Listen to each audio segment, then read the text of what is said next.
আমার বেবির বাবা চিনি, ওনাকে একটু ফোন দিন, আমি একটু কথা বলবো, বিকজ আমি জানি না আমি সারভাইভ করবো কিনা।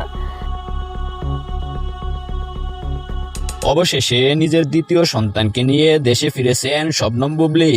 আর এখানেই শুরু হয়েছে নতুন রহস্য, কারণ এই সন্তানকে এখনো কি দেখেছেন শাকিব খান?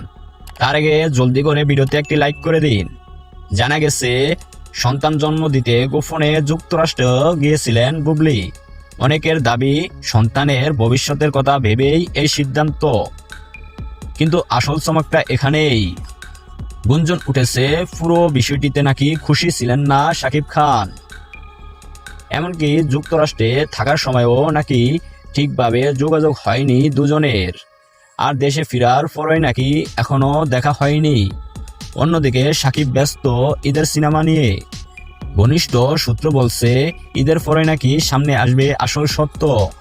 এখন প্রশ্ন একটাই, শাকিব খান কি এবার বুবলী ও তার দ্বিতীয় সন্তানকে মেনে নেবেন, নাকি সম্পর্কের দূরত্ব আরো বাড়বে? আপনার মতামত কি কমেন্টে জানাতে বলবেন না।